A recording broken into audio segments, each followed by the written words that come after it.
As you know, we have something special this evening. Welcome to this week's show. This week in the show, we're going to answer a little bit more viewer email. We got asked in email what kind of tech gear you should bring to the field with you, and we were asked to list everything. Dude, you know this is like a 4-minute show, right? Alright, we'll condense. So the first thing that I'm going to tell you about is stuff that's in my specific pack because it's specific to the EMAG. Stuff like auto lube, parts that are specific for EMAG, such as the detents and the O-rings and the battery saver, and of course the magical Allen wrench. That includes things also like springs and carriers and other stuff specific to the Automag. And also because I use macroline, I always carry a lot of spare macroline with me. It's always good to carry more than you possibly need because, well, you never know. Things happen. Now, if you're shooting a paintball gun like a Spider or whatever, you might want to carry O-rings that are specific to your paintball gun. Now, this can vary from gun to gun, so be sure to check your owner's manual or check your local store so that you can stock up on what you need. Now, I get asked this in email a lot. What kind of lubricant you should use for your paintball gun? In the case of the EMAG, it came with a bottle of this stuff called Auto Lube. And if it's good enough for Tom K, it's good enough for me. Now, if your paintball gun came with lubricant, that's what you should use. Now, if you run out of that stuff, you can use a light machine oil, kind of like 3-in-1 or something like a sewing machine oil, and that should work for you. Now we're going to get to the nitty-gritty. This is stuff that everybody should carry in their gear bag as an emergency repair kit, because this is all the stuff that's going to come in handy universally no matter what kind of paintball gun you've got. We're going to start with these, Allen wrenches. Always have Allen wrenches. Every paintball gun I've ever seen lives on Allen wrenches. And if you're the guy with the multi-Allen wrench set, you're everybody's friend. Next thing on the list are screwdrivers. You want to carry a flathead and a Phillips head if you can. You know, the 4 kind or the 2 kind?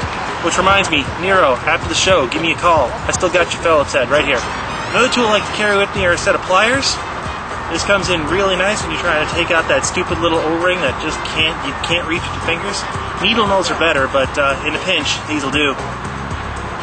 Yeah, I know they're meant for wire, but what the heck. Now, you can save space in your gear bag if you get one of these little multi-tools. You know, it's got the flathead, it's got the Phillips head, it's got the pliers on there, and a whole bunch of other really cool tools, too. It's kind of like having a Swiss Army knife for people with really big pockets. Another thing I like to carry with me is this stuff, electrical tape. This is kind of an old-school fix-it for just about everything. Your loader doesn't fit in your elbow? Hey, we got some of this stuff. This will work. Next thing that you should always have in your gear bag is this, Teflon tape.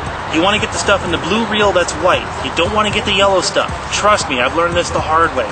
The white stuff is what you want for paintball because this is meant for higher pressures. Now, even if you don't know how to fix your airlines by yourself, somebody who does will appreciate the fact when you've got your own Teflon tape.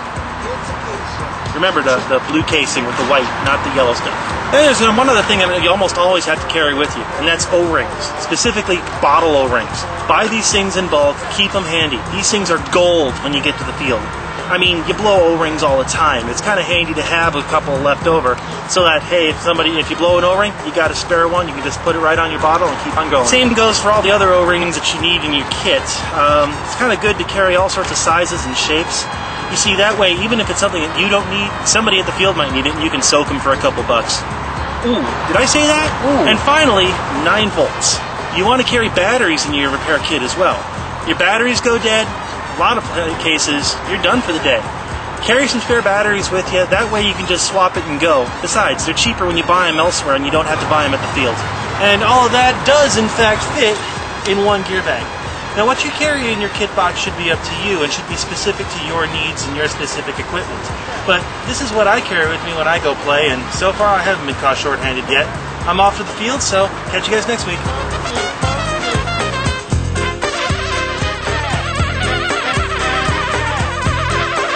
Now, there's one more piece of repair gear that I don't like to talk too much about, but it's this one right here. That's more of a Tiger repair kit. One of these days, I'm going to learn to act my age when I go play. Unfortunately, that's not today.